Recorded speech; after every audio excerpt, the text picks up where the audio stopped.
When you try harder, life stands still. Have you ever noticed this strange moment in life when you have done everything you know how to do, given it your best effort, pushed yourself to be better, think better, act better, and yet nothing truly changes? Not on the surface, not inside, not in the quiet places where you hoped relief would finally arrive. Many people reach this moment and assume the answer must be more discipline, more effort, more fixing. But there is a deeper truth most of us were never taught to see. There is a silent paradox woven into human growth. The harder you try to force transformation, the more life seems to resist you. And this is not because you are doing something wrong. It is because you are trying to change reality from the same level of consciousness that created it. That is where today's message begins. Because what we call a quantum leap in life does not happen when you push harder. It happens when you stop pushing altogether. Now, before your mind reacts, let me gently slow us down. This is not about giving up. It is not about surrendering to stagnation or settling for less.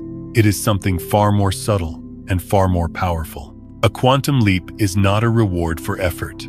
It is a shift in the field of awareness where effort is no longer required. Most people believe progress looks like climbing a ladder, step by step, with enough willpower and grit. But the most profound changes in life do not arrive that way.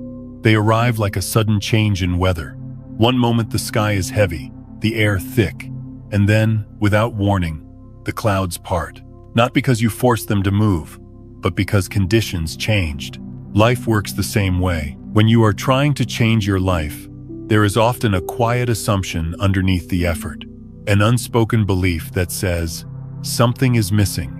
Something is wrong with me or my situation. That belief becomes the energetic foundation of everything you do. You may affirm positivity. You may visualize success. You may work tirelessly on yourself. But beneath it all, the vibration remains the same: lack trying to fix lack. This is why so many sincere, intelligent, spiritually curious people feel exhausted. They are not failing. They are simply operating from a layer of consciousness where change feels heavy. A quantum leap does not come from fixing yourself. It comes from realizing there was nothing broken. Think of a river that has been struggling to flow upstream. Every ounce of energy is spent resisting its own nature. Now imagine the moment it releases that resistance and turns back toward the direction it was always meant to move. The water does not become stronger, it becomes aligned. That is what happens when you stop trying. When effort falls away, clarity begins to surface.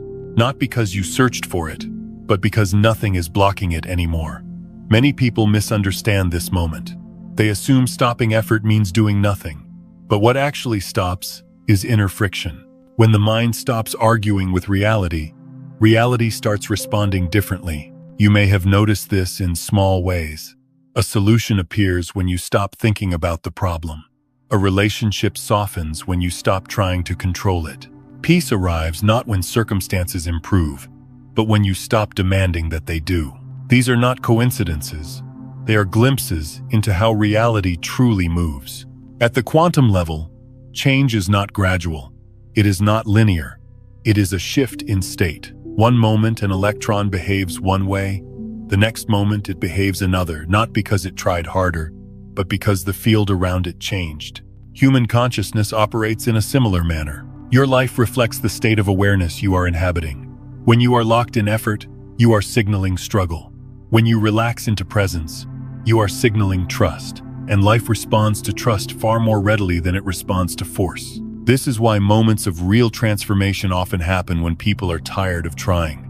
After burnout, after disappointment, after surrender, not as a strategy, but as a natural letting go. You have likely heard stories of people who found clarity after loss, or purpose after failure. It is not the pain that awakens them. It is the collapse of the illusion that control was ever the answer. When trying ends, listening begins. And listening is where quantum leaps occur. In that quiet space, you may notice something unexpected. The urge to fix yourself softens. The pressure to become someone else fades. You are no longer chasing a future version of yourself. You are finally meeting the present one. From that meeting, something shifts. Actions still happen. Decisions are still made. But they no longer come from desperation. They arise from alignment. like a door opening effortlessly because you stopped pushing against the wall beside it. This is why the most effective changes in life often feel strangely gentle. They do not announce themselves with drama. They arrive with a sense of inevitability, as if life is simply catching up to who you already became inside. A quantum leap does not require intensity. It requires honesty. The honesty to see where effort is actually fear in disguise. The honesty to notice where control is blocking intelligence. The honesty to rest in the unknown without immediately trying to conquer it. When you allow yourself to pause, to truly pause, you step out of psychological time. You are no longer living in regret or anticipation. You are here, and here is where reality responds. This is why presence has always been the doorway, not because it is mystical, but because it is accurate. Only the present moment is real enough to change. If you are listening to this and feeling tired, that may not be a problem to fix. It may be a signal that the old way of forcing no longer works, and that is good news. Because beyond effort lies a different intelligence, one that moves quietly, one that does not strain, one that knows exactly when to act and when to wait. You do not have to chase your next breakthrough. You do not have to wrestle with your life. Sometimes, the most radical thing you can do is soften, to breathe without expecting anything, to listen without trying to improve the moment, to trust that the current knows where it is going. A quantum leap is not something you make happen. It is something you stop preventing. And as you continue listening, you may begin to feel it already, the subtle release, the easing of inner tension, the sense that something is rearranging itself without your effort. That is not imagination. That is alignment beginning to speak. And from that place, life does not need to be forced. It unfolds.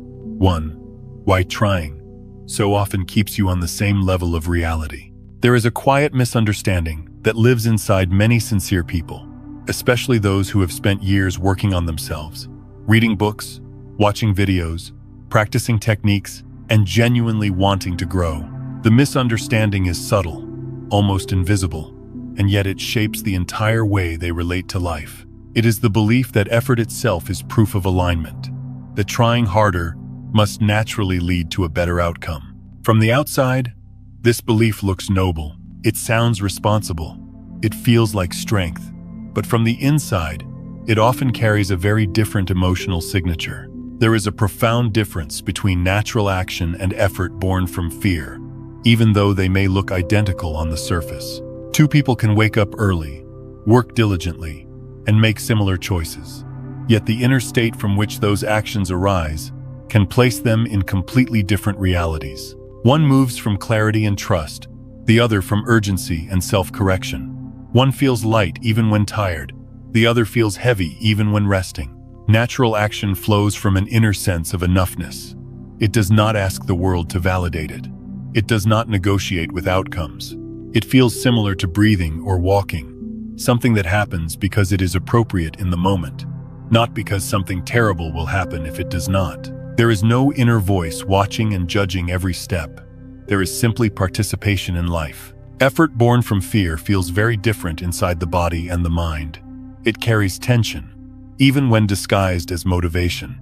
It is often accompanied by an unspoken pressure, a subtle message running in the background that says something like, "I must fix this," or "If I stop, everything will fall apart," or "I am not there yet." This kind of trying does not arise from inspiration, but from discomfort with the present moment.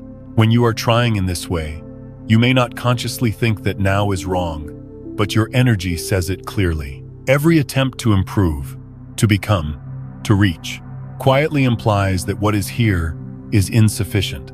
Not bad in a dramatic sense, but not enough, not yet, not acceptable as it is. And life responds not to your words, but to that deeper signal. From the perspective of consciousness, reality is not shaped by what you want, but by what you assume to be true. When your actions are fueled by the assumption that the present moment is lacking, you remain vibrationally aligned with lack, no matter how sophisticated your tools or how sincere your intentions are. This is why so much effort can produce so little movement, and why people sometimes feel like they are running on a treadmill that never actually takes them anywhere. This does not mean that action is wrong, or that growth requires passivity. It means that the quality of awareness behind the action matters more than the action itself.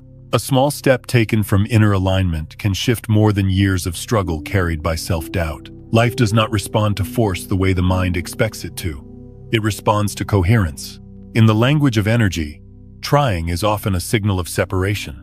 It carries the vibration of me here, life there, as if reality were something to be wrestled with, convinced, or manipulated into cooperating. That separation becomes the very structure of the experience that follows. You may achieve temporary results, but they often require constant maintenance because they were built on tension rather than truth. This is why effort can feel so exhausting. Even when it seems productive, you are not only doing the task, you are also holding the belief that the task must compensate for something missing inside you. That belief drains energy far more than the action itself. It is like carrying an invisible weight while wondering why every step feels harder than it should. There is a moment many people reach, often quietly, sometimes after years of striving, when they realize that they have been trying to earn permission to relax. They tell themselves they will finally feel at peace when the situation improves, when the relationship heals, when the finances stabilize, when they become calmer, wiser, more spiritual, more successful. Peace is postponed, placed in the future, like a reward for good behavior. But peace does not arrive that way. It cannot, because peace is not an outcome. It is a state of alignment with what already is. When you stop trying to escape the present moment, something unexpected happens. The body softens, the mind loosens its grip. You begin to sense that life is not opposing you. It never was. The resistance was internal, created by the belief that you needed to be somewhere else to be okay. This is where the idea of a quantum leap begins to make sense, not as a dramatic external shift, but as a change in the relationship you have with reality itself. When the assumption of lack dissolves, the entire field reorganizes. You are no longer broadcasting deficiency, so life no longer mirrors it back to you. It is important to understand that this shift does not require you to convince yourself that everything is perfect or to deny real challenges. It requires honesty rather than positivity. Honesty about the fact that much of your trying has been an attempt to control uncertainty, to secure safety, to guarantee outcomes, and honesty about the cost of that strategy. Control feels reassuring to the mind, but it is deeply exhausting to the nervous system. The body knows when it is living under constant correction. It knows when it is never allowed to simply be where it is. Over time, that state becomes normal, and rest begins to feel uncomfortable, even undeserved. Letting go of effort is not an intellectual decision. It is a recognition that life does not need to be pushed into place, and that your worth does not increase through struggle. When that recognition lands, action does not stop, but it changes its tone. There is less urgency, less self-surveillance, less inner commentary. You still move, but you are no longer chasing yourself. This is why people sometimes say that the moment they stop trying to make something happen, it happened. Not because life rewards indifference, but because alignment replaced tension. The signal changed, the field responded. If you listen closely to your own experience, you may notice that the moments you felt most alive, most clear, most yourself, were not moments of intense effort. They were moments of presence. Moments when you were so engaged with what was happening that there was no room for self-correction. Time softened, thought quieted, life flowed. Those moments are not accidents. They are glimpses of how reality moves when you are not standing in your own way. Trying keeps you on the same level of reality because it repeats the same assumption again and again, that something essential is missing now and must be obtained later. As long as that assumption remains active, the outer world can only rearrange itself within its limits. Change happens, but it circles rather than leaps. A quantum leap begins when you question the assumption itself, not through analysis, but through direct awareness. When you notice the tension behind effort and allow it to dissolve, even slightly, you step into a different relationship with existence. From there, movement does not feel forced. It feels timely. You are not here to perfect yourself before life can support you. You are here to meet life honestly, without the constant urge to improve the moment. When you do that, Reality stops reflecting your struggle and starts reflecting your presence. And that is not a theory. It is something you can feel, quietly, right now, as the effort to become something softens, and the simple truth of being here begins to take its place. 2. A quantum leap is not moving step by step. It is a shift of state. Most of us were taught, directly or indirectly, that change in life must be gradual, that growth looks like improvement over time, like adding one brick after another until eventually something new is built. This way of thinking feels logical, safe, and familiar, especially to a mind that wants predictability. But life itself does not always move in straight lines, and the deepest changes you will ever experience rarely follow the path your mind expects. A quantum leap, when translated into lived human experience, is not about accumulating more effort, more knowledge, or more discipline. It is about a sudden reorganization of perception. Nothing new is added, yet everything feels different. The external world may look the same, but your relationship with it has quietly transformed. This is where many people become confused. They are waiting for change to feel dramatic, visible, measurable. They expect proof. They expect milestones. But a quantum leap does not announce itself with fireworks. It often arrives softly, like a shift in the air that you notice only after it has already happened. At the level of consciousness, change is not linear. It does not always move forward in small increments. Sometimes it jumps, not because you earned it, but because the conditions that once held you in place are no longer present. When a state changes, everything reorganizes around that new state without resistance. Think about sleep. You do not fall asleep by slowly becoming unconscious in a controlled, step-by-step way. You cannot force yourself into sleep by effort. In fact, the more you try to sleep, the more awake you become. Sleep happens when a certain inner tension releases, when the body and mind drop into a different mode altogether. One moment you are awake, the next moment you are not. There is no halfway state you can manage with willpower. Understanding works the same way. You can read the same sentence many times without it landing, and then one day, without warning, it clicks. Nothing in the sentence changed. You did not add new information. What changed was your state of receptivity. Suddenly, what was always there becomes obvious. That moment people describe as, "Oh, now I see," is a quantum leap in awareness. Life transformations often follow this pattern. You may spend years trying to change a habit, a pattern, or a relationship dynamic through effort and analysis. And then one day, something shifts internally, not because you pushed harder, but because you stopped pushing altogether. From that new state, the old behavior no longer makes sense. It falls away naturally, without drama. This is why linear thinking can quietly trap people. When you believe that progress must look like constant improvement, you may miss the deeper movement happening underneath. You may judge yourself for not advancing fast enough, not realizing that the real shift is not ahead of you, but beneath you, waiting for recognition. A quantum leap is not about becoming more of who you think you should be. It is about no longer being who you thought you had to be. This is difficult for the mind to accept, because the mind is built to measure, compare, and control. It wants a path it can follow and a timeline it can trust. But consciousness does not obey those rules. Consciousness responds to resonance, not repetition. In everyday life, you can see this in moments of deep emotional release. A person can carry grief, resentment, or fear for decades, working around it, coping with it, managing it, and then one honest moment arrives, often quiet and unplanned, where the story dissolves, the emotion releases, the charge is gone.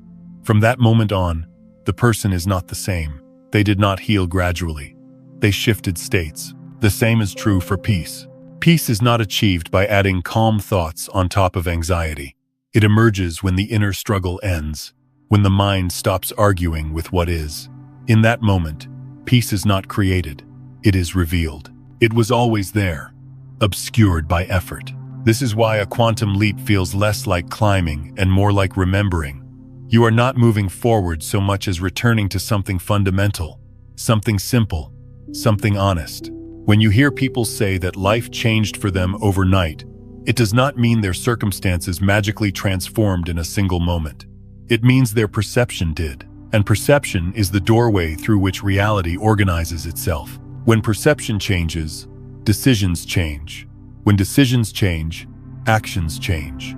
And when actions change without inner resistance, outcomes follow naturally. But the key moment is always the internal shift, not the external result. Linear change asks the question, how can I become better over time? A quantum leap asks a different question, often unconsciously. What if I stop relating to this the way I always have? That question does not demand an answer. It opens a space. In that space, the nervous system relaxes. The mind loosens its grip. The sense of urgency fades. And in that softened state, intelligence moves more freely. Solutions appear without struggle. Choices feel clearer.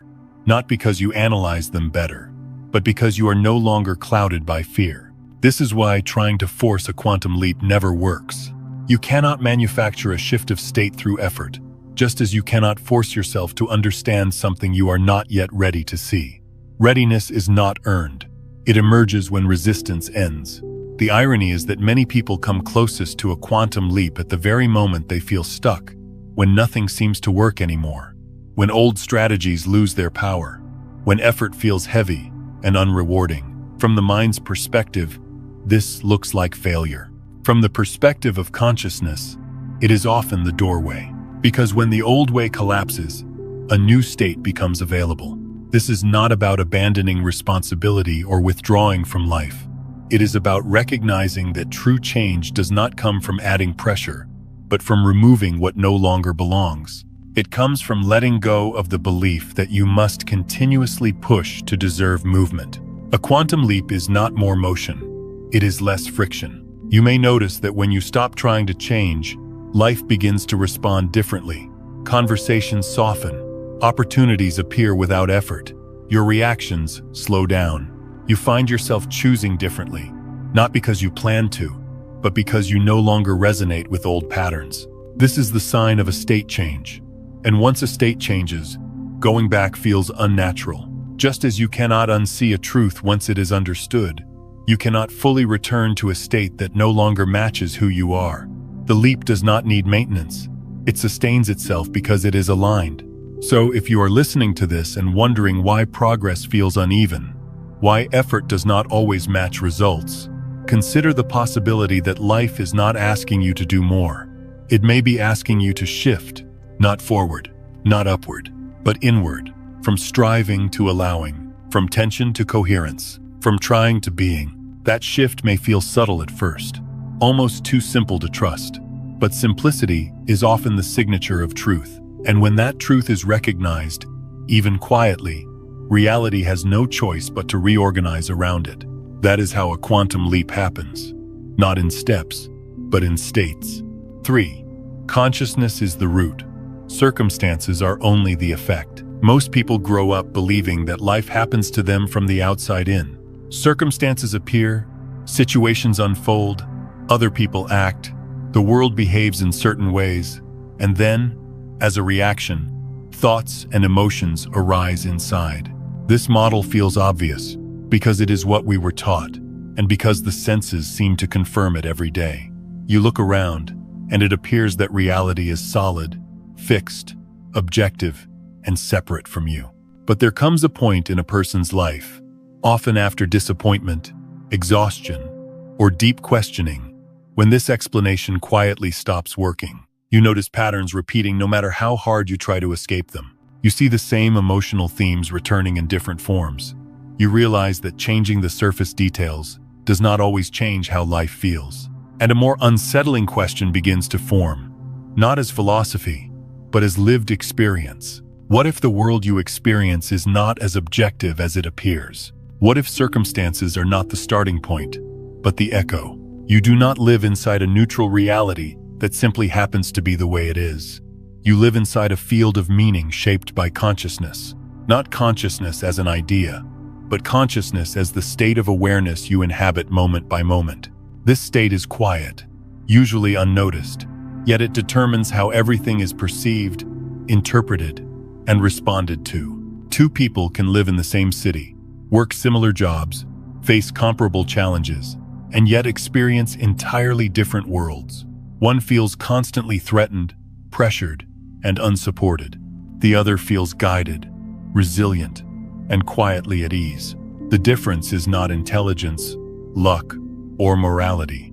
The difference is the state of consciousness through which life is filtered. This is not about denying the reality of external events. Things happen, loss happens, change happens, challenges happen, but the meaning those events take on, and the trajectory they create, is shaped from within. Consciousness is the lens, not the scene. When you believe you live in a fixed, objective world, you unconsciously give your power away. You begin to think that peace depends on circumstances improving, that clarity depends on problems disappearing, that fulfillment depends on outcomes aligning with expectations. Life becomes a negotiation, a constant attempt to rearrange the outside so the inside can finally rest.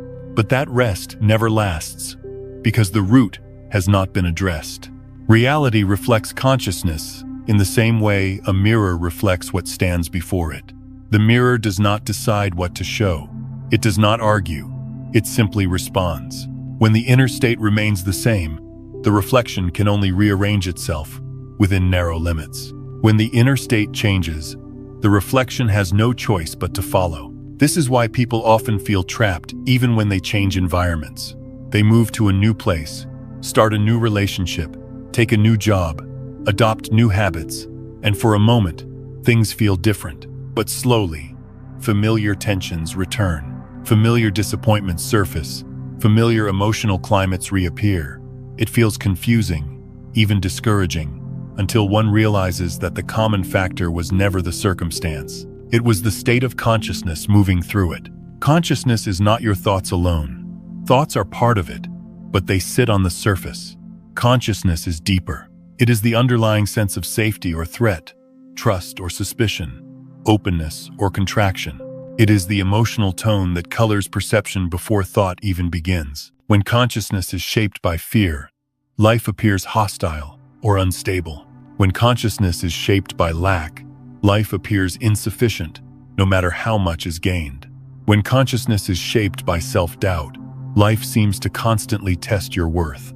Not because life is cruel, but because perception organizes itself around what is believed to be true. This is not punishment, it is coherence. When your inner state changes, the world does not instantly become perfect, but it begins to reorganize in subtle, undeniable ways.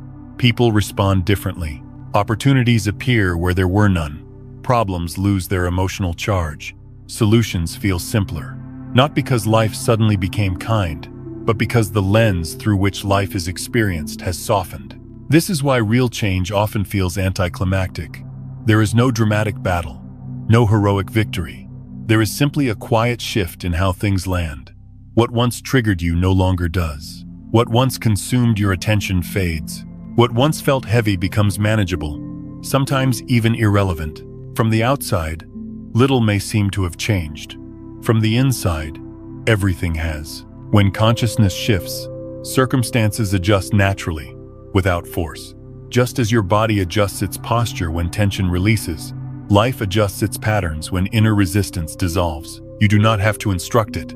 You do not have to manage the details. Intelligence moves through alignment, not control. This is where many people struggle, because the mind wants a method. It wants steps, techniques, guarantees. But consciousness does not shift through strategy. It shifts through recognition. Through seeing something clearly enough that it can no longer be unseen. The recognition may come in a quiet moment, when you notice how much energy you have spent reacting to life as if it were against you. It may come when you realize that your sense of urgency has never actually protected you. It may come when you finally see that you have been living in response to old stories long after they stopped being true. When that recognition lands, consciousness loosens. And when consciousness loosens, reality responds. This is why forcing change at the level of circumstance feels exhausting. You are working downstream, trying to rearrange effects without touching the cause. It is like adjusting the branches of a tree while ignoring the roots. You can trim endlessly, but the same patterns grow back. When you address consciousness, you work upstream. You change the source. From there, movement becomes organic. This does not mean you sit and wait for life to improve on its own. It means that action arises from clarity rather than panic, from trust rather than fear, from presence rather than pressure. You still participate in life, but you are no longer fighting it. You begin to notice that life has a way of meeting you where you are, not where you think you should be, not where you hope to get, but where your awareness actually rests. When awareness rests in openness, life mirrors openness. When awareness rests in resistance, life mirrors resistance. This is not mystical. It is observable. You can feel it in your own body. Notice how your experience changes when you are tense versus when you are relaxed. The same room feels different. The same sounds register differently. The same conversation takes on a different tone. Nothing outside changed. Consciousness did. That same principle operates on every level of experience. When consciousness shifts, circumstances do not need to be chased. They realign. Some fall away, others appear. Some problems resolve, others lose relevance. What remains feels appropriate, not because it is perfect, but because it matches who you are now. This is why lasting change does not come from fixing the world. It comes from seeing clearly enough to stop misinterpreting it. When misinterpretation ends, suffering lessens. When suffering lessens, intelligence flows. When intelligence flows, life moves.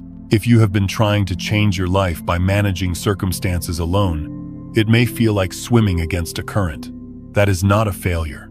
It is feedback, an invitation to look deeper. You are not meant to overpower reality. You are meant to understand your relationship with it. Consciousness is the root. Circumstances are the echo. When the root changes, the echo follows, not because you demanded it, but because it cannot do otherwise. And the simplest truth, the one people often overlook, is this: you do not need to become someone else for consciousness to shift. You only need to see clearly where you are standing now. In that seeing, something relaxes. In that relaxation, alignment begins. And from that alignment, life responds in ways effort never could. That is not a promise. It is a principle, and it reveals itself quietly, patiently, to anyone willing to stop arguing with the present long enough to notice what is already here. 4. When you stop trying to control, a larger intelligence begins to operate. There comes a quiet moment in many lives when effort turns into exhaustion, when control no longer feels like strength but like a constant strain on the inside. It often happens after years of trying to manage outcomes, predict consequences, and keep everything from falling apart. At first, control seems necessary. It feels responsible. It feels mature. It feels like the only way to stay safe in an unpredictable world. But over time, something deeper begins to whisper that this constant gripping is costing more than it gives. Letting go is widely misunderstood. Many people hear the word and imagine passivity, collapse, or defeat. They imagine giving up on dreams, lowering standards, or accepting chaos. But real letting go is none of those things. It is not disengagement from life. It is disengagement from the illusion that you were ever meant to drive it through fear. Control, at its core, is an attempt to secure certainty. It is the mind's way of saying, if I can just manage enough variables, I can finally relax. The tragedy is that relaxation never arrives, because control itself is the tension. It is like gripping a steering wheel so tightly that your hands ache, not realizing that the road you are on does not require force, only attention. When you loosen your grip, something surprising happens. Life does not collapse. In fact, it often becomes more coherent, not instantly and not dramatically, but steadily and unmistakably. This is because life operates through an intelligence far larger than personal will, an intelligence that does not need micromanagement, but is constantly disrupted by it. Think about the body. You do not consciously control your heartbeat, digestion, or healing. If you tried, you would fail. These processes work precisely because you are not interfering with them. The moment you step aside, they function with extraordinary precision. Life outside the body works in a similar way. There is a natural order, a rhythm, a responsiveness built into existence itself. But this intelligence only becomes accessible when anxiety stops interrupting it. When you are constantly worried about outcomes, constantly rehearsing worst-case scenarios, constantly planning how to avoid discomfort, you are effectively talking over life's quieter guidance. This is why surrender is not weakness. It is cooperation. Letting go of control does not mean you stop making choices. It means those choices no longer come from fear. They arise from clarity, from listening, from presence. The difference is subtle, but profound. Fear-based control feels tight, urgent, and exhausting. Clarity-based action feels calm, timely, and strangely efficient. Many people resist letting go because they believe that if they stop controlling, everything will go wrong. But this belief itself reveals the underlying distrust, not just of life, but of oneself. It assumes that without constant supervision, disaster is inevitable. And yet, if you look honestly at your own experience, you may notice that many of the most meaningful moments in your life were not planned or controlled. You did not plan your deepest insights. You did not schedule your moments of peace. You did not force your most genuine connections. They arrived when you were present enough to receive them. This is where the river metaphor becomes more than poetry. A river does not rush anxiously toward the ocean. It does not second-guess its path. It does not stop to evaluate every turn. It responds to gravity, terrain, and flow. When it meets an obstacle, it does not argue. It moves around it, over it, or through it, always guided by a deeper law than intention. When humans try to live as if they are separate from this flow, life becomes a struggle. Not because life is hostile, but because resistance creates friction. When you push against the current, movement feels exhausting. When you align with it, movement feels natural. Letting go is simply the decision to stop pushing upstream. This does not happen all at once. It often begins with small recognitions. You notice how much mental energy is spent worrying about things that never happen. You notice how control tightens the body, shortens the breath, narrows perception. You notice how peace always seems to appear when you stop insisting that things be different. At first, letting go may feel uncomfortable. The mind, accustomed to constant vigilance, may interpret relaxation as danger. It may try to pull you back into old habits of overthinking and self-correction. This is not failure. It is conditioning. And like all conditioning, it softens through awareness, not force. When you stop trying to control outcomes, you begin to notice something else taking the lead. A sense of timing, an intuition about when to act and when to wait. A subtle clarity that does not shout, but quietly points. This is not mystical. It is practical intelligence emerging when noise subsides. Life does not need you to anticipate every problem. It needs you to respond when response is actually required. Control tries to live in the future. Intelligence lives in the present. This is why anxious planning often feels so draining. You are expending energy on imagined scenarios instead of actual moments. Letting go returns energy to where it belongs. Here, now, where action is effective. There is a deep relief that comes when you realize you are not responsible for orchestrating the entire universe. You are responsible for showing up honestly to what is in front of you. That is all. The rest unfolds through forces far beyond personal effort. This realization often changes how people relate to struggle. Problems no longer feel like enemies to defeat. They feel like signals, invitations to adjust, to listen, to realign.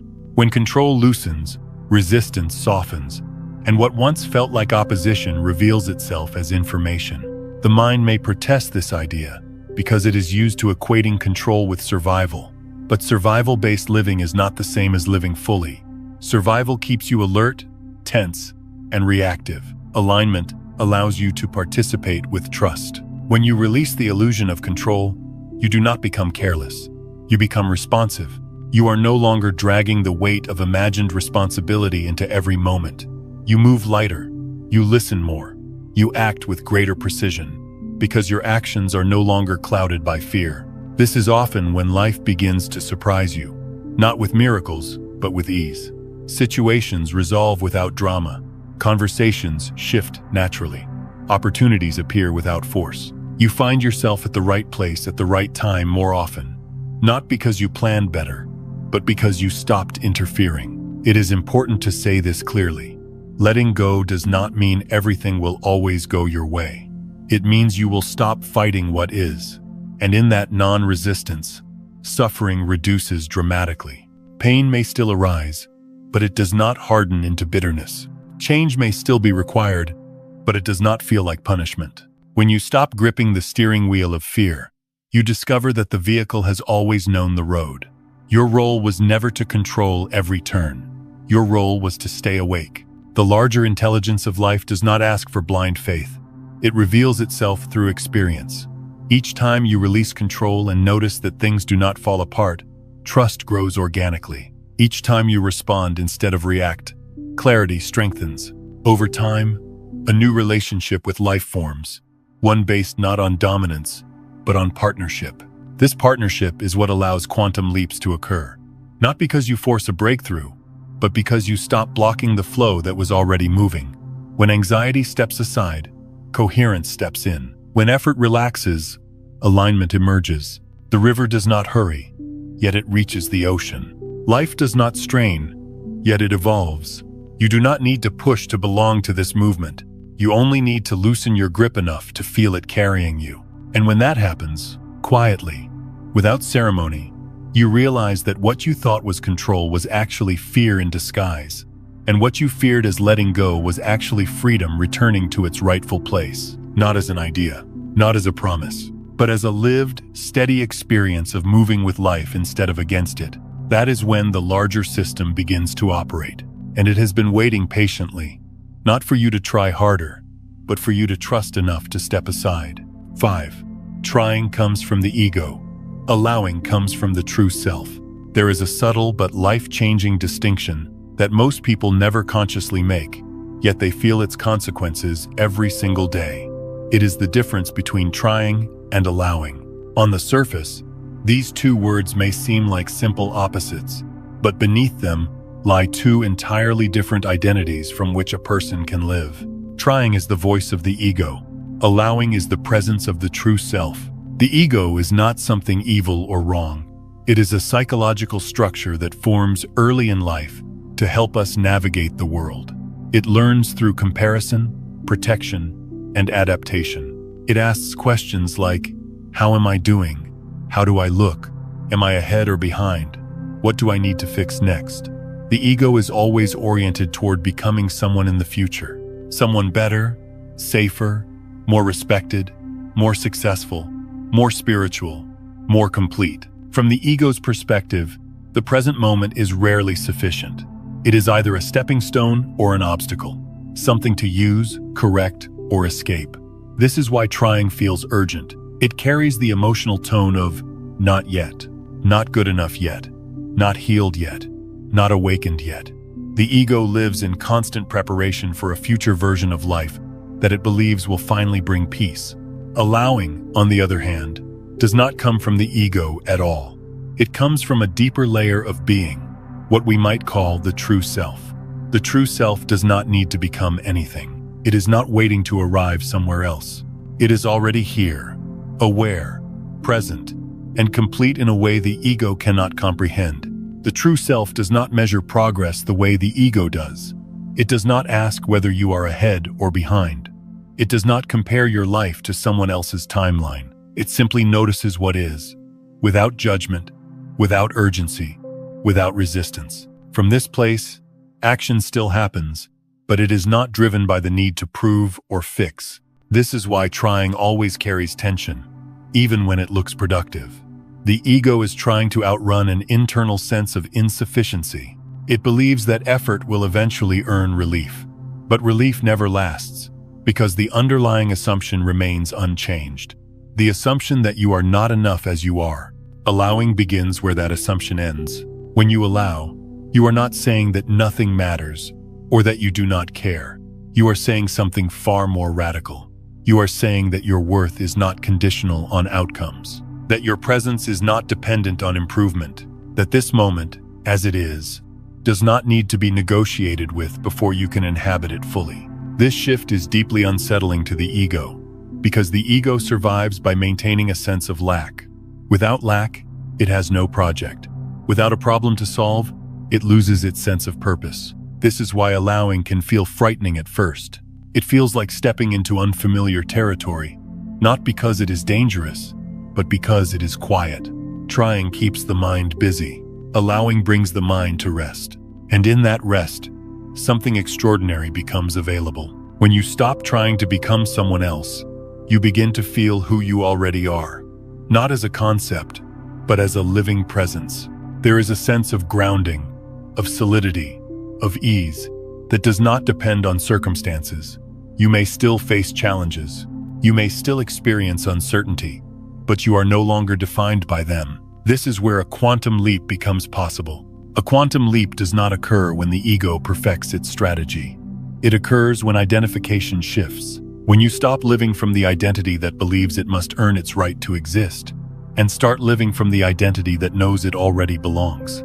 From the ego's perspective, this sounds like laziness or complacency, but from the perspective of consciousness, it is alignment.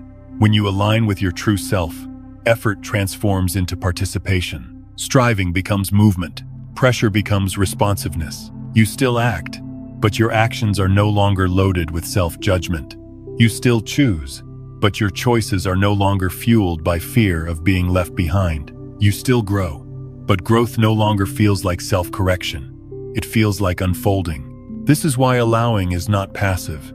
It is deeply engaged, but it is engaged without tension. Think of a musician who is no longer trying to play the music correctly, but is simply playing. The technique is still there. The skill is still there, but it is no longer the focus.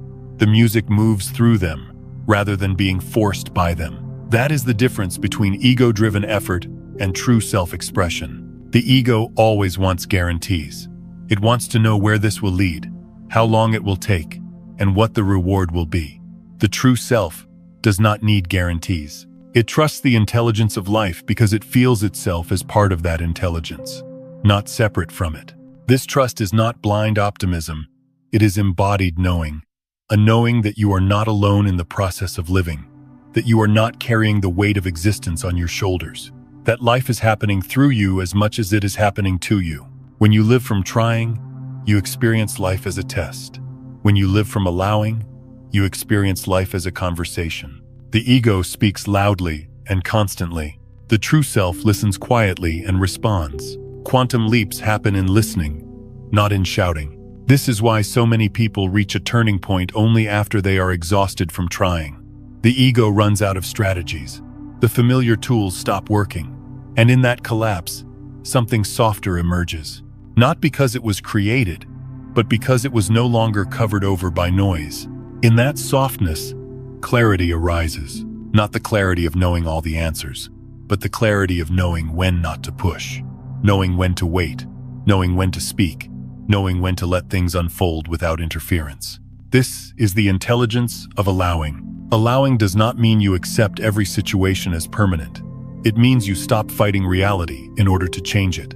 And paradoxically, that is what allows real change to happen, because change that arises from alignment does not encounter resistance.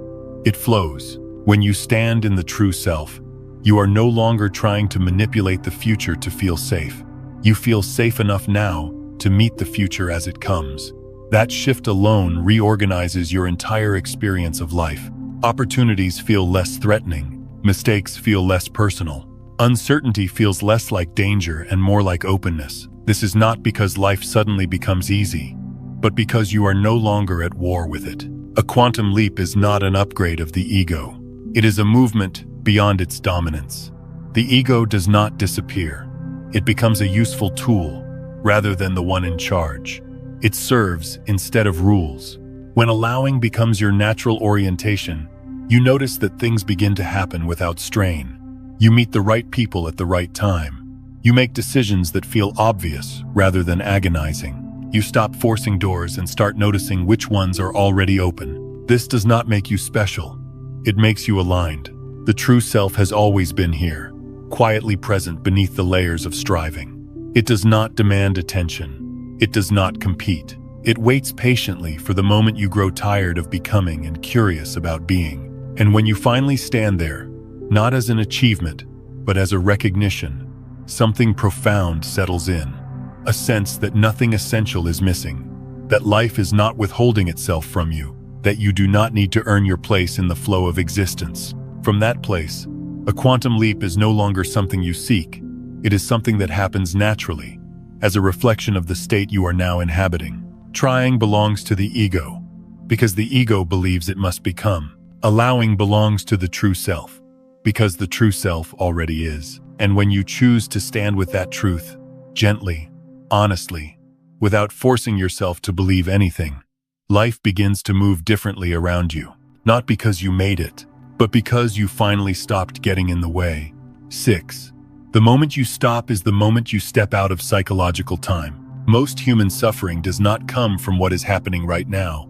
It comes from what the mind is doing with time, from replaying the past or rehearsing the future, from measuring the present against what should have happened already or what must happen next. This movement of the mind feels so normal that we rarely question it. We simply call it thinking. But beneath it lives a subtle tension that quietly shapes the entire experience of life. Trying always leans toward the future. It is built on the idea that something essential lies ahead, not here. When you are trying, your attention is rarely in the present moment. It is scanning forward, calculating, anticipating, worrying, planning. Even when the body is physically here, the mind is elsewhere. And because the mind carries the emotional charge, life feels elsewhere too. This creates a strange kind of disconnection, where you are always living just beyond your own reach. Psychological time is not the same as clock time. Clock time is practical. It helps us organize meetings, schedules, and responsibilities. Psychological time is something else entirely. It is the mental story of not yet and too late. It is the sense that now is either behind you or in the way of where you think you should be. This is where trying lives. Trying is the attempt to escape psychological discomfort by projecting relief into the future. It says, when this changes, I will be okay. Or, once I figure this out, I can finally relax. The future becomes a promise, and the present becomes a problem to solve or endure. But the future never arrives in the way the mind imagines. It always arrives as another present moment. And if you have trained yourself to live in tension now, that tension follows you there. This is why people often achieve goals only to feel strangely empty afterward. The mind was living for the future, and when the future arrived, it was simply another now, carrying the same inner habits. Reality only responds in the present. It has no access to your imagined futures or unresolved pasts. Life meets you where you are paying attention. When attention is constantly pulled into psychological time, you are never fully available for the response that is already happening. The moment you stop trying, even briefly, something remarkable occurs. Attention returns. The body becomes noticeable again. Breath slows. The background noise of thought softens. For a moment, you are not measuring your life. You are living it. This is not a mystical state. It is a natural one. It is the state you were born into before the mind learned to turn time into an identity. When you are fully here, you step out of the old loop, not by solving it, but by no longer feeding it. The loop of effort, disappointment, self-correction, and renewed effort depends on psychological time to survive. It needs the idea that you are behind or lacking or late. Without that idea, the loop has nothing to hold on to. Presence is not something you achieve. It is what remains when you stop leaving. In the present moment, there is no story about who you should be. There is only what is. Sensation, sound, breath, awareness. And in that simplicity, a great deal of unnecessary suffering dissolves. This is why stopping can feel so unfamiliar, even frightening. The mind is used to being busy. It equates movement with safety. Stillness can feel like vulnerability at first, but if you stay with it, gently, without forcing anything, you begin to notice that nothing bad happens when you stop. In fact, something very important happens. You regain access to reality. When you are here, responses arise naturally. You do not have to search for them. You do not have to predict outcomes. You see what needs to be done because you are actually present with what is happening. Action becomes appropriate rather than reactive. This is the intelligence that trying interferes with. Trying pulls you into imagined time. Presence brings you back into lived time. And lived time is the only place where transformation can occur. Consider how creativity works. You cannot create something meaningful while worrying about how it will be received or whether it will succeed. Creativity happens when attention is fully absorbed in the act itself. The moment you step out of that absorption and into self-monitoring, the flow breaks. The same is true for healing, understanding, and change. When you are fully present, you are no longer trying to fix the moment. You are listening to it, and the moment speaks, not in words, but in subtle cues. You sense when to act and when to pause. You feel when something is complete and when it is not. This guidance is not intellectual. It is embodied. Psychological time has a very specific flavor. It feels rushed or heavy. It carries urgency or regret. The present moment feels different.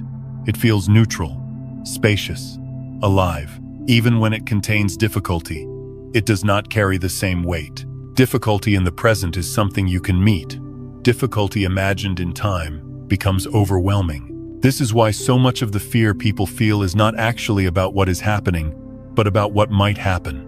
The body reacts as if danger is present, even when it is not.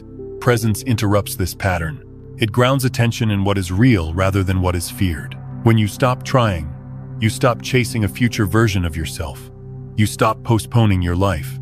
You begin to notice that aliveness is available now, not later. Peace is accessible now, not after conditions change. This does not mean you give up on growth. It means growth no longer feels like running. It feels like unfolding. The old patterns lose their grip because they are not being rehearsed in time anymore. You are not replaying the same stories. You are not anticipating the same disappointments. Without repetition, those patterns weaken. This is how you step out of the old loop, not through effort, but through presence. Many people expect presence to feel extraordinary, but it often feels ordinary, simple, quiet, and that is precisely why it is overlooked. The mind wants fireworks. Presence offers truth. When you rest in the present, even briefly, you may notice that the urge to try softens. Not because you convinced yourself to stop trying, but because there is nothing to try for in that moment. You are already here. From that place, life feels less like a race and more like a conversation. You respond rather than chase. You participate rather than force. This is where a quantum leap begins to take shape, not as an event in time, but as a shift out of time. You are no longer defined by what you were or by what you hope to become. You are defined by awareness itself. And awareness does not live in the future. It does not live in the past.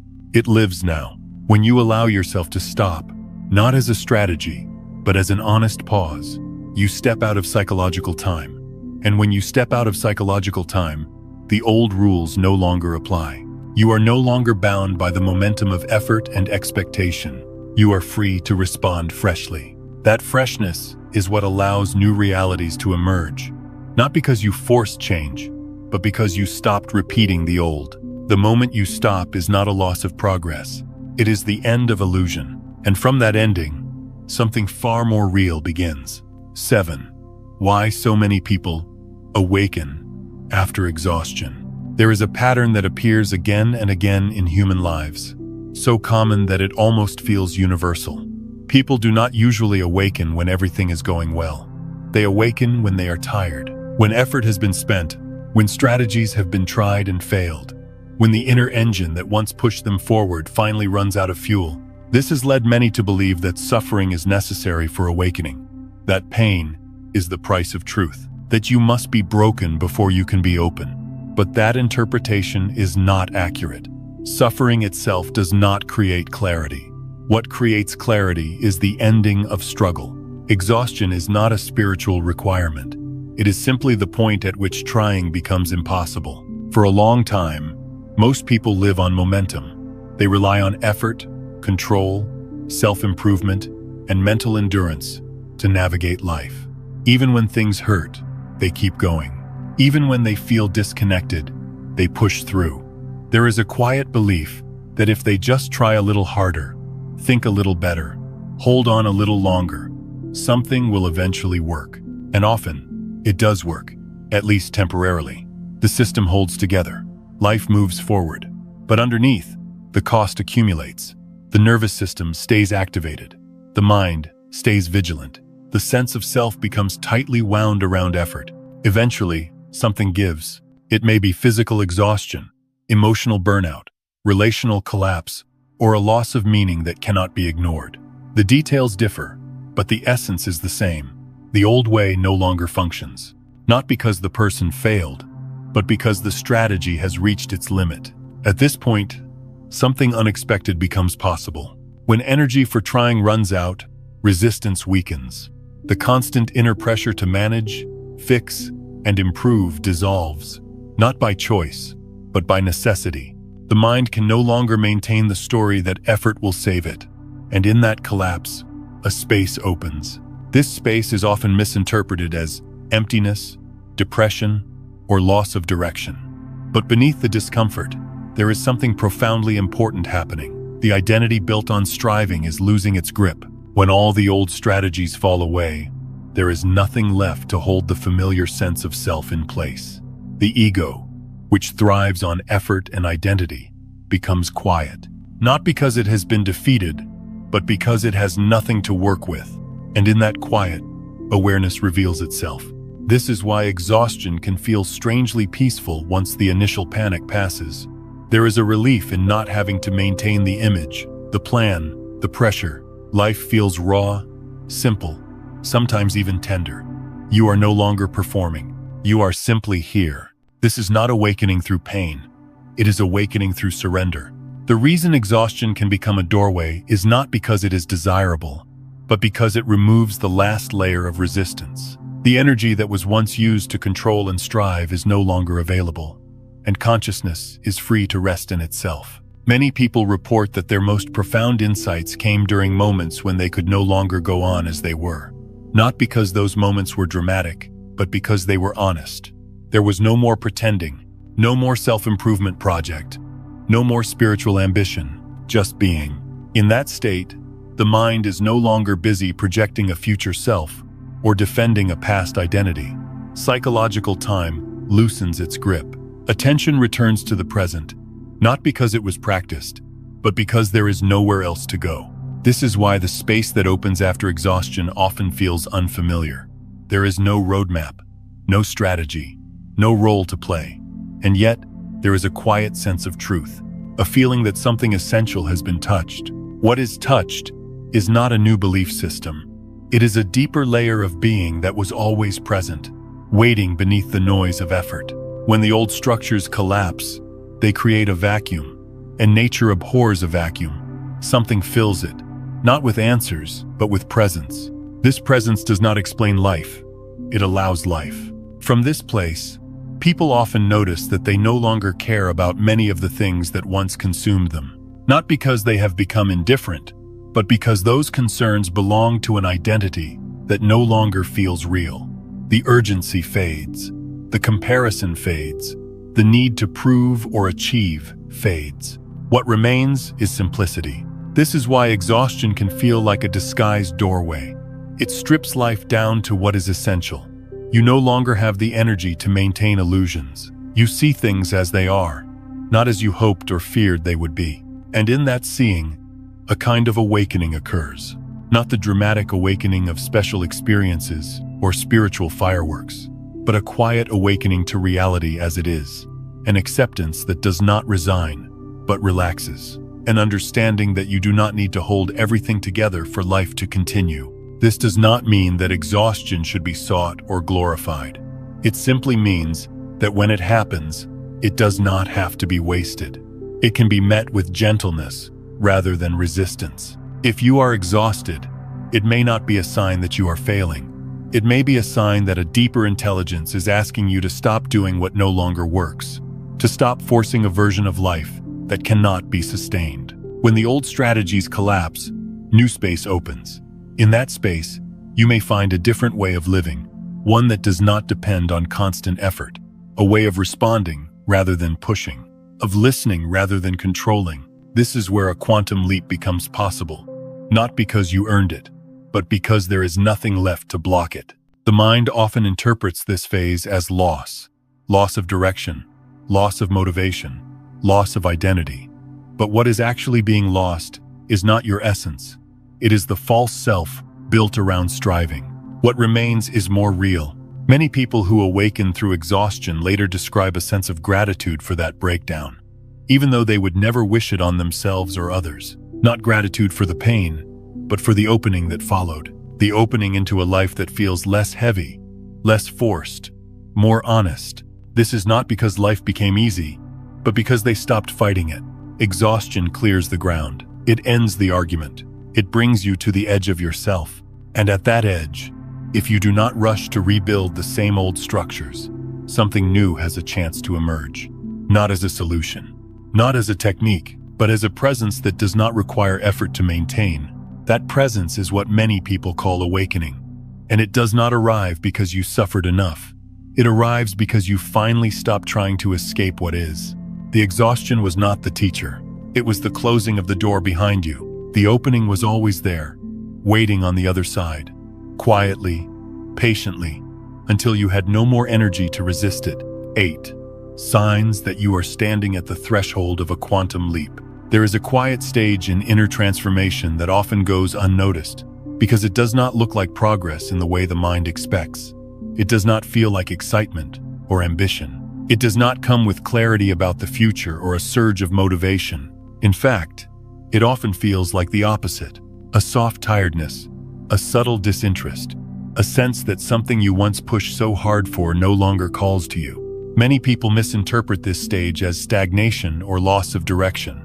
They worry that they are becoming lazy, unmotivated, or disconnected from life. But from the perspective of consciousness, this phase is often a sign that a deeper shift is preparing itself. One of the first signs is a growing fatigue with the effort of becoming someone. Not physical fatigue, but existential fatigue. You may notice that the inner drive to constantly improve yourself, refine yourself, fix yourself, or present yourself in a certain way begins to weaken. Goals that once felt urgent start to feel strangely hollow. The question, "Who am I becoming?" loses its emotional charge. You are no longer inspired by the idea of upgrading your identity. This can be unsettling, especially in a culture that equates worth with progress. But this fatigue is not a collapse. It is a release. It signals that the identity built around striving has begun to loosen. You are no longer fueled by the belief that you must become someone else to be complete. Another sign appears quietly alongside this fatigue: a lack of interest in proving yourself. You may notice that debates feel unnecessary. Arguments feel draining. The impulse to explain yourself, justify your choices, or demonstrate your value begins to fade. It is not that you suddenly think you are above others. It is that the need to be seen a certain way no longer feels relevant. Competition loses its appeal. Comparison feels empty. The inner race you may not have even realized you were running begins to slow down. You stop measuring your life against timelines that no longer make sense to you. There is a subtle relief in no longer needing to arrive anywhere to feel okay. This does not mean you stop caring. It means you stop performing. When the drive to prove fades, space opens. And in that space, something else begins to emerge. A quiet presence. A sense of being that does not depend on recognition or achievement. You are still here, still breathing, still aware, without the constant commentary about how you are doing. This is where the third sign becomes noticeable. Inner silence begins to feel more familiar. At first, it may appear as gaps between thoughts, moments when the usual mental noise softens and you find yourself simply aware. There is no dramatic insight, no special experience, just a simple sense of being present without needing to label or interpret. These moments may come unexpectedly, while walking, while washing dishes, while sitting quietly without a reason. You may notice that you are not thinking about the next thing to fix or plan. You are just here. This silence is not emptiness. It is fullness without noise. The mind often reacts to this silence with suspicion. It may try to pull you back into activity, into analysis, into concern. It may say, "You should be doing something," or "You are wasting time," or "This cannot be right."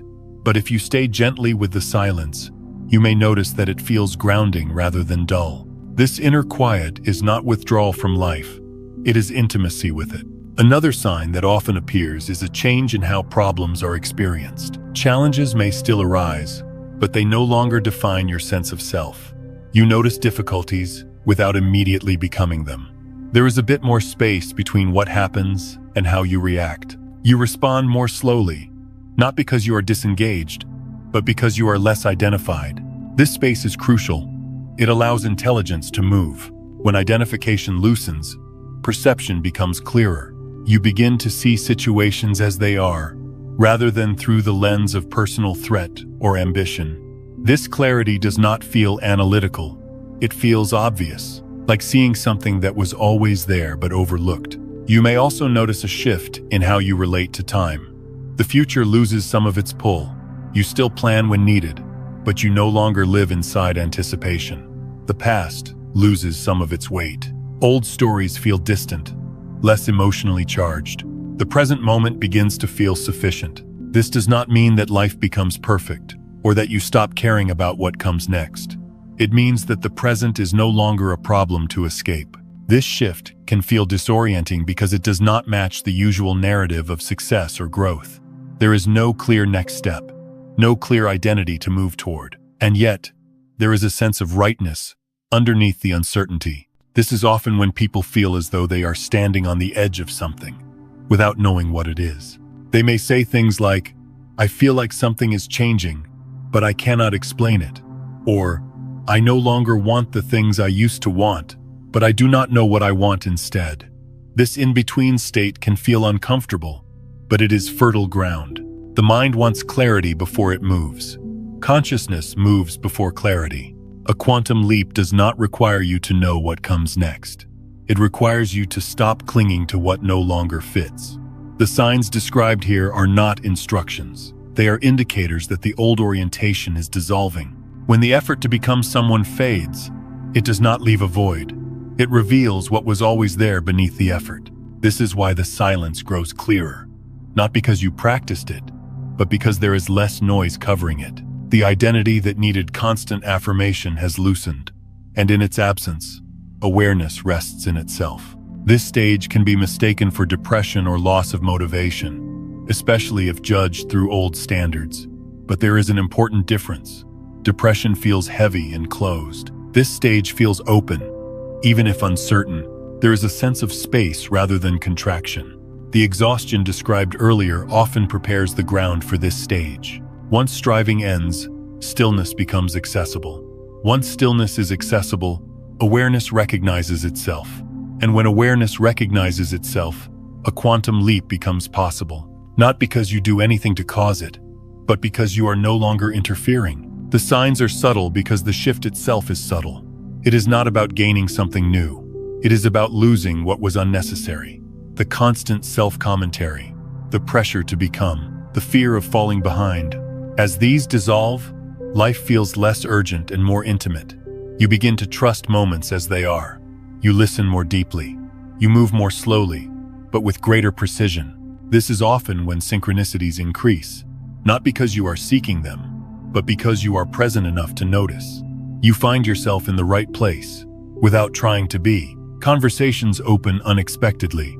Decisions feel obvious rather than forced. These are not signs to chase. They are reflections of a state that is already shifting. Standing at the threshold of a quantum leap does not feel like standing on a podium. It feels like standing still, like pausing at the edge of an old identity without rushing to replace it.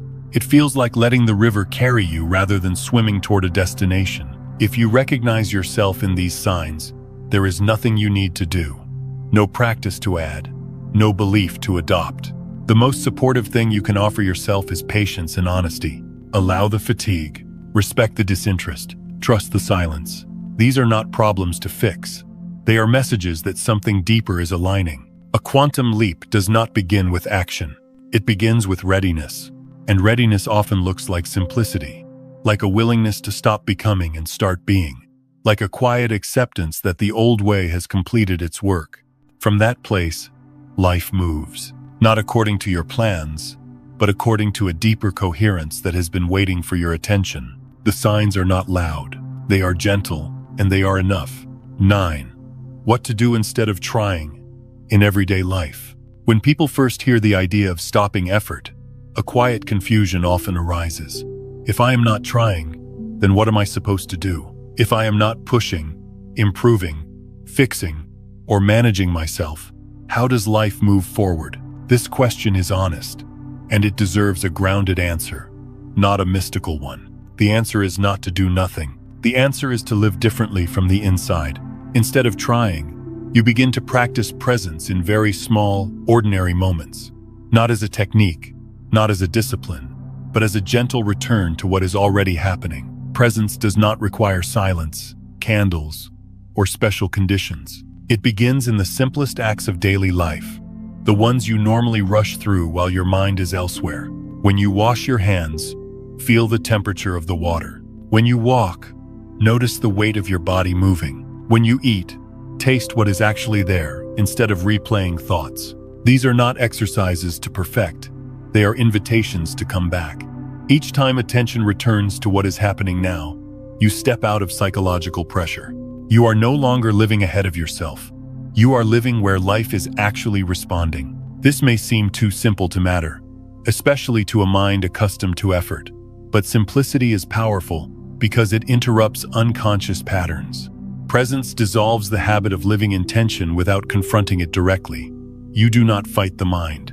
You gently stop feeding it. From presence, action still happens, but it comes from clarity rather than pressure. This is one of the most important shifts to understand. Action guided by clarity feels different in the body than action driven by outcome obsession. It is quieter, more focused, less emotionally charged. When you act from pressure, your attention is split. Part of you is doing the task, and part of you is monitoring results, judging progress, worrying about consequences. This division creates strain. Even success feels fragile because it depends on constant vigilance. When you act from clarity, attention is whole. You do what needs to be done because it is appropriate, not because it will secure your worth or future. There is a sense of right timing. You may still care about results, but they no longer dominate your inner state. This is how life is meant to be lived, responsively, not defensively. Clarity does not mean certainty. It means alignment with the present moment. You see what is required now, and you respond. You do not need to know where it will lead. The next step reveals itself when you are fully present with this one. In everyday life, this may look like making a phone call without rehearsing every possible outcome.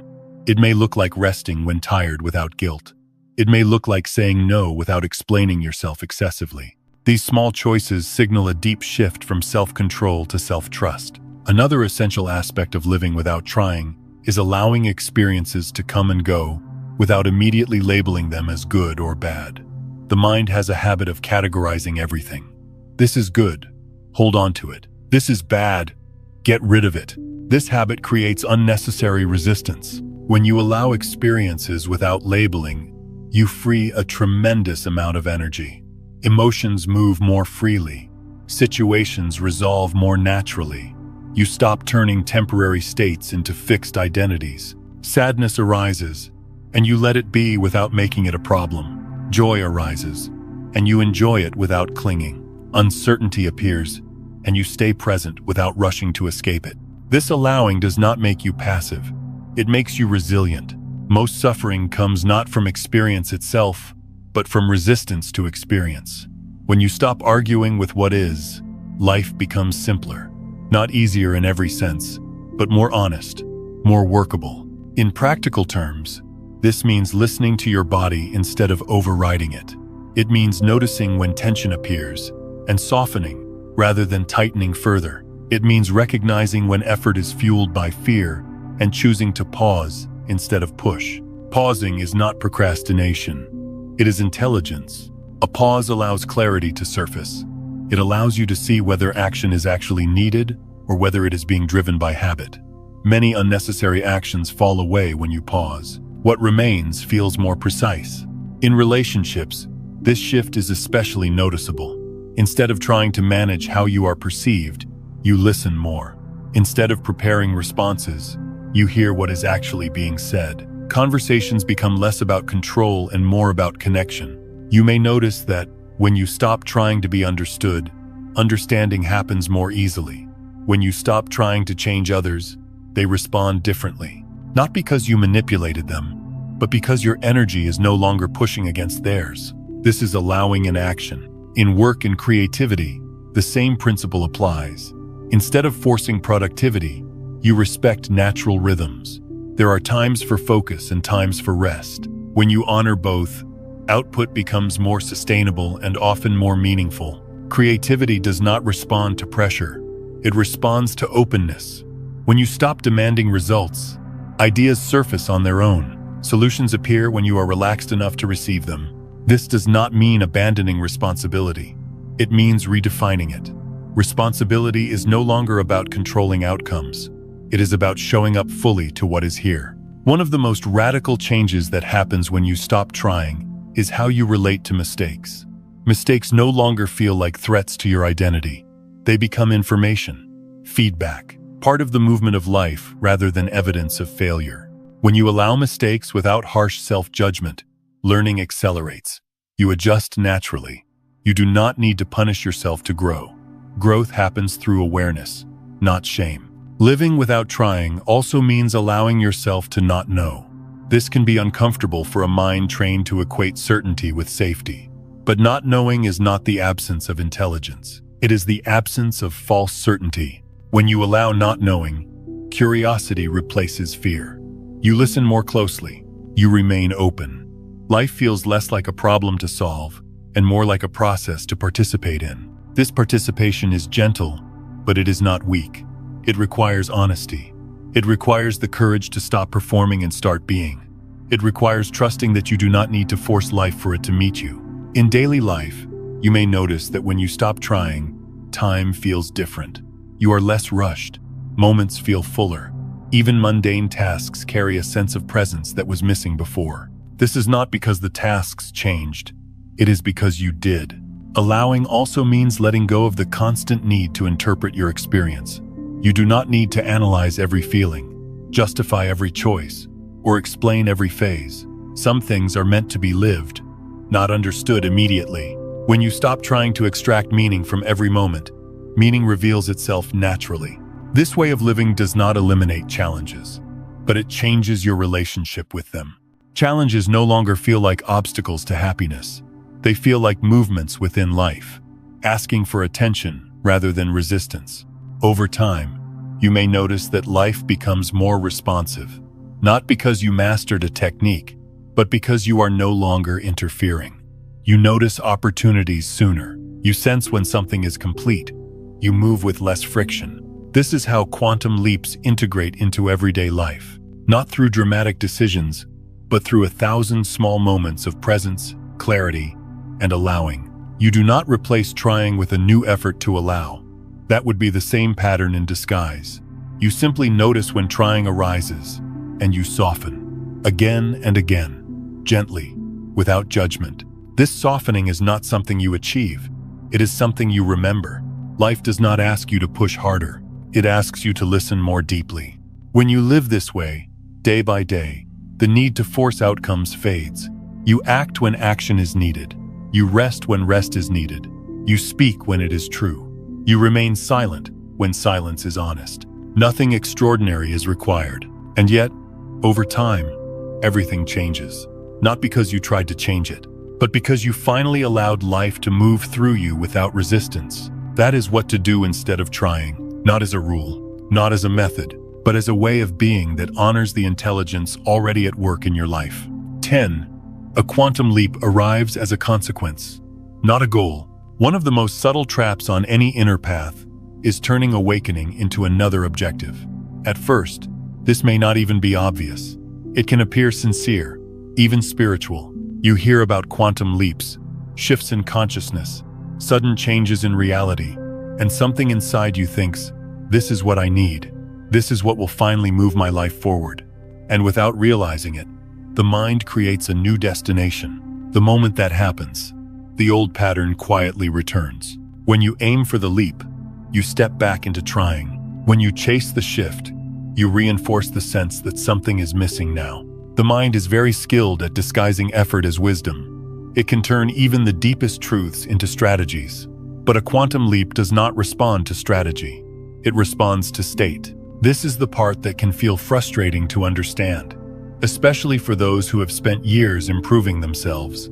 The leap you are waiting for does not come because you wanted it badly enough. It comes when the wanting dissolves. A quantum leap is not something you achieve. It is something that happens when alignment replaces effort. Think of it this way. You do not create a sunrise by staring at the horizon and demanding that it appear. The sun rises because the conditions are right. You can position yourself to witness it, but you cannot force it to happen sooner or brighter. Life works the same way. When you fixate on the idea of a breakthrough, your attention moves into the future again. You begin measuring where you are against where you think you should be. You start evaluating your inner state. Am I aligned yet? Am I letting go enough? Am I doing this right? This self-monitoring pulls you out of presence and back into psychological time. And presence is the only place where change actually occurs. This is why so many people feel stuck even after learning powerful concepts. They understand intellectually that effort creates resistance, yet they apply that understanding with effort. They try to stop trying. They try to allow. They try to be present, and the trying continues, just wearing a different mask. A quantum leap does not happen because you removed all effort perfectly. It happens because you stop being invested in managing yourself. When you live at the right frequency, change becomes inevitable. Not because you demand it, but because coherence reorganizes reality naturally. When your inner state is no longer contradicting itself, the outer world adjusts to match. Living at the right frequency does not mean maintaining a positive mood or suppressing difficult emotions. It means honesty. It means being where you are without pretending to be somewhere else. It means allowing each moment to be what it is, without turning it into a problem that needs fixing. This is why the leap arrives quietly. Often, people only recognize it in hindsight. They look back and realize that something fundamental shifted, not on a dramatic day, but during an ordinary season of life. Nothing special happened outwardly. No announcement was made, but the way they related to life changed. And from that change, everything else followed. They stopped chasing approval. They stopped reacting the same way. They stopped forcing outcomes. And life responded. The irony is that the less you care about making a leap happen, the more likely it is to occur. Not because indifference is magical, but because indifference removes pressure, and pressure distorts perception. When pressure is gone, clarity returns. When clarity returns, action becomes precise. When action is precise, results follow without strain. This is how life moves when you are no longer interfering. The mind wants to own transformation. It wants to say, I did this. I made this happen. But a quantum leap does not belong to the mind. It belongs to life itself. It is the natural consequence of alignment, not the reward for effort. This is why the most powerful shifts often feel undeserved. People say things like, I do not know how this happened, or I was not even trying anymore, or I had given up on fixing it. These statements are not confessions of failure. They are descriptions of alignment. When you stop forcing life into a shape, it finds its own. This does not mean you become passive or disengaged. It means your engagement changes quality. You still participate, but you are no longer pushing against the current. You are responding to it. You begin to notice that life does not require you to be tense to be effective. It does not require constant effort to move. It requires attention, honesty, and willingness to be where you are. When you are in the right place internally, externally, things line up with less resistance. Not perfectly, but coherently. Obstacles appear where they need to redirect you. Opportunities appear where you are ready to meet them. Nothing feels random, even when it is unexpected. This is not because life becomes predictable. It is because your relationship with unpredictability changes. When you are no longer chasing a leap, you are no longer afraid of missing it. You trust that if something needs to change, it will. You trust that you do not have to manage the timing of your own evolution. That trust is not naive. It is grounded. It comes from experience, from noticing that forcing never truly worked, and that letting go did not destroy anything essential. At some point, many people realized that the life they were trying to reach was already happening. They were just too busy striving to notice it. When you stop aiming for transformation, transformation integrates. This is where many spiritual teachings quietly point, but rarely explain in simple terms. They talk about non-attachment, surrender, presence, being, but the mind hears these as instructions. In truth, they are descriptions of a state. A quantum leap is not a destination. It is a reorientation. It is the moment you stop standing against life and begin standing with it. Life does not need you to push it forward. It is already moving. It does not need you to fix it. It needs you to stop fighting it. When you are in the right place, the right movement happens on its own. This is why life sometimes seems to move faster when you slow down. Not because speed increased, but because resistance decreased. You may notice that when you stop obsessing over progress, progress becomes more natural. When you stop demanding answers, answers appear. When you stop trying to become someone, you finally feel at home as yourself. That feeling of being at home is the true marker of a quantum leap. Not excitement, not achievement, but a deep sense of rightness. A sense that you are no longer swimming against something invisible. From that place, life does not need to be managed. It unfolds. You may still make plans. You may still take action. But these actions no longer carry the weight of your identity. They are expressions, not attempts at self-completion. This is the freedom that many people are actually seeking when they talk about breakthroughs. Not a dramatic change in circumstances, but a release from inner struggle. A quantum leap comes as a consequence of alignment, not as the result of effort.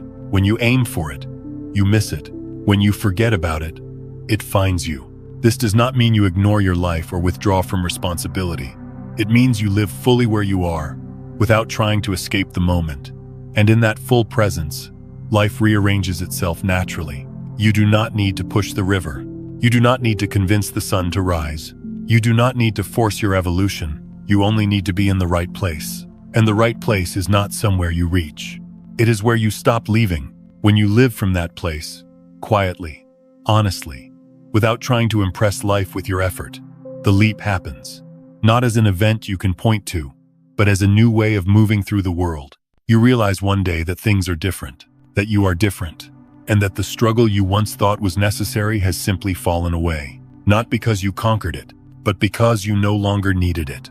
That is how a quantum leap arrives, as a consequence of alignment, as the natural response of life when you finally stop asking it to be somewhere else. And by the time you notice it, you are already living inside it. You do not need to go far. You only need to stop. If there is one truth that gently reveals itself after walking through all of this, it is this. You were never stuck because you lacked effort. You were stuck because your effort was coming from the wrong layer of being. You were trying to solve a problem of consciousness with the tools of control, willpower, and self-correction. And no matter how sincere that effort was, it could never take you where you were hoping to go. This is not a failure.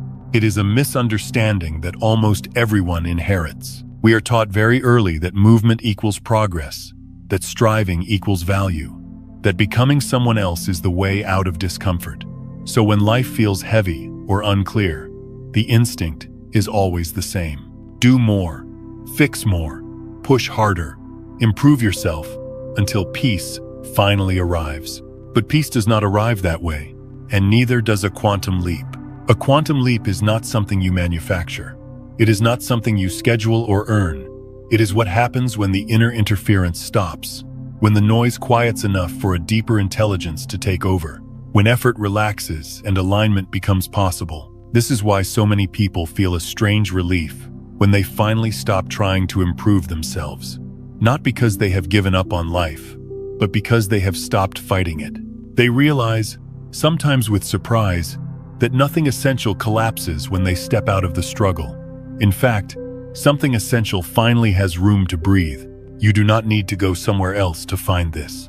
You do not need a new identity, a new belief, or a new version of yourself. You only need to stop running past the moment you are in. Life is not asking you to become more.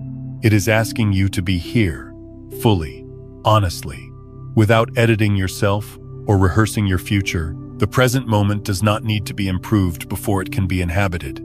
It only needs your attention. This is where the deepest shift begins. When you stop correcting yourself, you begin to feel yourself. When you stop chasing states, you begin to notice awareness itself. When you stop trying to arrive, you realize you never left. The effort to become something else has been so constant for so long that stillness can feel unfamiliar, even unsafe. The mind may say, "This cannot be enough. Something must be missing." But if you stay with the simplicity, without trying to name it or turn it into a technique, you may notice something quietly powerful. Nothing is wrong right now. This does not mean your life is perfect. It means this moment is not an enemy. And when the present moment is no longer treated as an obstacle, life begins to move differently. The quantum leap you have been waiting for is not ahead of you. It is beneath the effort. It is revealed when striving ends, not when it succeeds. This is why the invitation at the end of this reflection is so simple that it may almost be overlooked. After this video ends, do not try to hold on to a feeling. Do not attempt to maintain a state. Do not make a plan to change yourself. Instead, try something much quieter. Do not fix yourself. Do not pursue awakening. Do not aim for peace. Just be present. Notice your breath without adjusting it. Notice your body without correcting it. Notice your thoughts without following them. You do not need to stop thinking. You only need to stop believing that every thought requires action. Let thoughts come and go like weather passing through the sky. The sky does not chase the clouds away. It remains. That remaining is not passive. It is alive. It is aware. It is enough. When you rest there, even briefly, you may sense a subtle shift, a softening, a release of tension you did not realize you were carrying. This is not a special experience. It is the absence of unnecessary effort. From that absence, life reorganizes itself naturally. You may find that decisions become simpler, that reactions slow down, that clarity appears without strain, not because you forced it, but because nothing is blocking it anymore. This is the great reversal that changes everything.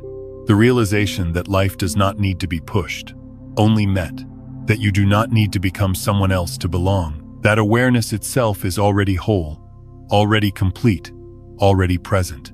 When you stop trying to become, you begin to be. And in that being, life responds. It responds through timing that feels right rather than rushed. It responds through movement that feels guided rather than forced. It responds through changes that feel natural rather than dramatic. You may not even notice the moment it happens. There may be no clear line you can point to and say, "That was the leap." You simply realize one day that you are no longer fighting the same battles, that the questions that once consumed you have lost their urgency, that you are moving through life with a little more ease, a little more trust, a little more openness. This is not because you achieved something extraordinary. It is because you stopped interfering with what was already true. The deepest transformations are often the quietest. They do not announce themselves. They integrate. They feel ordinary. And yet everything is different. You are not late. You are not behind. You are not broken. You were simply trying too hard to get where you already were. When you stop going far, when you stop reaching beyond yourself, when you stop insisting that this moment be different before you allow yourself to live it, something shifts at the root. The tension dissolves. The identity softens. The noise quiets.